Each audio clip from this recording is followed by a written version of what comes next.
Hello everybody, how are you all? I hope you all are doing well and great. So আজকের ভিডিওতে আমরা দেখব কিভাবে পরিযায়ী শ্রমিকের স্ট্যাটাস চেক করতে হয়। তো চলুন শুরু করা যাক। তো আমরা দেখেছি আগে যে সাইট থেকে আমরা পরিযায়ী শ্রমিকের স্ট্যাটাস চেক করতাম, সেই ওয়েবসাইটটা এখন বন্ধ করা হয়েছে। তো আমরা এখন সেই ওয়েবসাইট থেকে পরিযায়ী শ্রমিকের কোনো রকম স্ট্যাটাস দেখতে পাবো না। তো চলুন আজকে আমি আপনাদের দেখাবো কিভাবে তাহলে আপনারা পরিযায়ী শ্রমিকের স্ট্যাটাস চেক করবেন। তো প্রথমে আপনারা এরকম একটা ওয়েবসাইট খুলে নেবেন। আমি যেমন ক্রোম ব্রাউজার করেছি, আপনি চাইলে খুলতে পারেন। এখানে আপনি সার্চ করবেন www.wblabor.government.in login।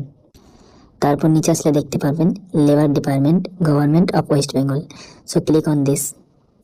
এবং এখানে একটা পপ আপ আসবে, এটাকে কিছু করতে হবে না, জাস্ট এটা রিমুভ করে দেবেন এভাবে। তারপর দেখতে পাবেন এখানে অনেক রকমের ডিপার্টমেন্ট রয়েছে। তো আপনাকে খুঁজে বার করতে হবে এখানে পরিযায়ী শ্রমিকের যে স্ট্যাটাস চেক করার সেই ডিপার্টমেন্টটা। এখানে দেখুন বহুত রকমের ডিপার্টমেন্ট আপনি পাবেন। তো আমরা চলে যাব এখন মিগ্রেন্ট ওয়ার্কার্স বলে যে প্রোফাইলটা আছে ওখানে। তো ক্লিক অন দ্যাট।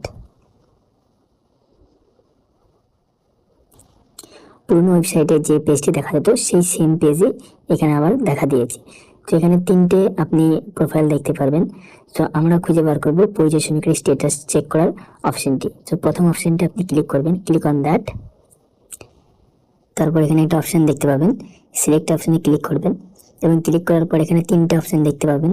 প্রথমত অফিসিয়াল, বেনিফিশিয়ারি এবং নমিনি। আপনি বেনিফিশিয়ারি ক্লিক করবেন এবং বেনিফিশিয়ারি ক্লিক করার পর ইউজার নেমটি এখানে আপনি কি করবেন, এখানে আপনার যে রেজিস্টার্ড মোবাইল নাম্বারটি আছে ওটা আপনি এখানে টাইপ করে দেবেন। তারপরে ওটিপি জেনারেট করে দেবেন এবং দেখবেন আপনার ফোনে একটা ওটিপি আসবে, সেটা আপনি ওটিপি বক্সে টাইপ করে দেবেন। তারপর এটা অথেন্টিকেশন করে দেবেন, দিয়ে দেখবেন আপনার যে পরিচয় শ্রমিকের সেটা আপনি দেখতে পাবেন।